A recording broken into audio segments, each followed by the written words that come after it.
A story is told of a king who loved nice things, especially his clothes. He actually made one design that most of the people copied to emulate him. But one day, two tailors approached him, and they told him, "Hey, Your Highness, we can make you a very nice suit.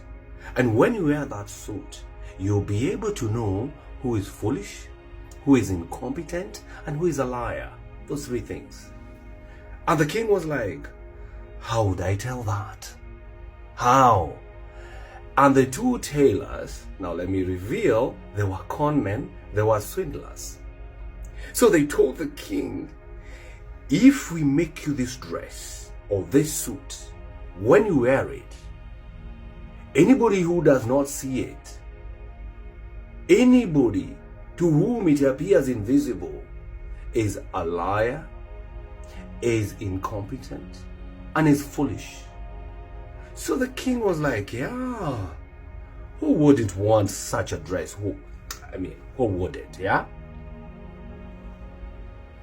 So the king told the two swindlers, the two tailors, the two conmen, "I give you a room here in the state house, palace then, and then you make that suit. How many days do you want?" The conmen said about 3 days. And so they were given a room, and they were given everything that they wanted, the food, and they started making the dress. Which dress? They ask, which one? So the president now called his confidants. He called the IG, he called the DCI, he called the leadership of the house, he called some MPs and senators, and he even called his ministers and told them, "You see that room? I have two tailors. They are making a dress for me. And anybody who sees it, who sees the dress, is the most competent person, does not lie, is not foolish. But if you cannot see it, if it appears invisible to you, then you're foolish, you're incompetent, and you're a liar." And they were like, "Wow, we would want to see that." So after 2 days, he sent his people now again, the IG, the DCI, the MPs, the senators, all the confidants, and then some ministers and some few friends to go to that room. When they got to that room, they saw the two tailors. There's no sewing machine. There's nothing. The guys are doing nothing. And then they asked, "What are you doing? What are you doing?" They said, "We are patching up. We're finishing the suit for the king." "Where is it?" "I am holding it here. You can't see it. You see the pockets, they must appear, in a very good line here. It's colorful. It has his favorite colors, that is maroon and yellow and a little bit of, green." These people, all of them remembered what the king told them. If you don't see it, then you're incompetent, foolish, or a liar. And it was a little majority to first say, "I see it. It's big. Oh God, it's big. And especially this pocket. Can you align it to this angle?" He loves it when they're tilted a little bit, The others, the IG and everybody else, and the DCI and the ministers said, "What? It is beautiful. My friend, it is for sure. It is beautiful. Something to sing home about, man. It is beautiful. It is beautiful." So when I think I should do away with this. I think I should do away with it. So when they went back to the king to tell him what they saw and how beautiful the suit was, the king said, "Hey, I need a national holiday tomorrow. I have to wear it during the national holiday." And so the Minister for Interior did a gazette notice, and then the next day is a national holiday. And then the king now went to the same room to pick up his clothes, his suit. When he got in there, he found the two swindlers, the two tailors, doing a lot of nothing, but they say, "Here is your clothes." He couldn't see it. There's none. Even you can tell there's none. I'm not holding anything. There's none.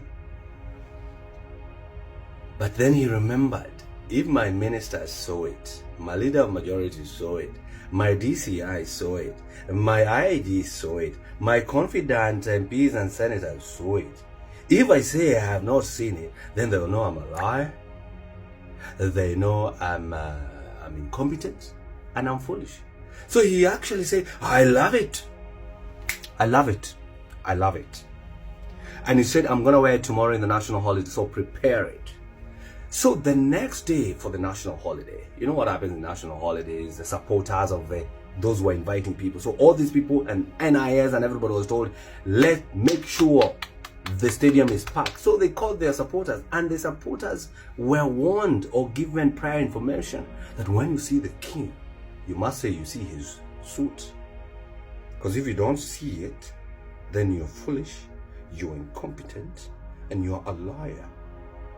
So it got to a time where the president must inspect the guard of honor. Remember, the AG was there, so the police have already been pre-briefed. So the president got out from his official car. Did I say the president? Yeah, the king got out from his chariot, official chariot, to inspect the guard of honor. My friend, the guy was naked. You know, he wore something that is not there. It is invisible. So he's naked. And he's walking.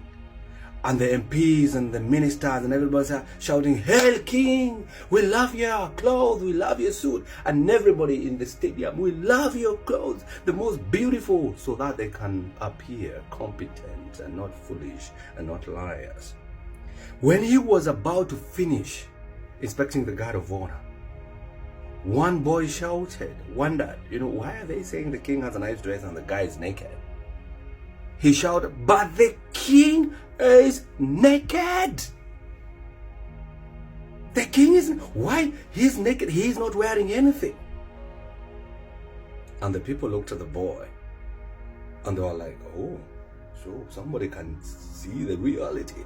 The innocence of a boy made the people change their mind, and they started saying, "The king is naked. The king is naked." And everybody was awakened to see the king is naked. The king had everybody shouting, "The king is naked. The king is naked. The king is naked." And the king pretended that everything was okay to finish inspecting the guard of honor.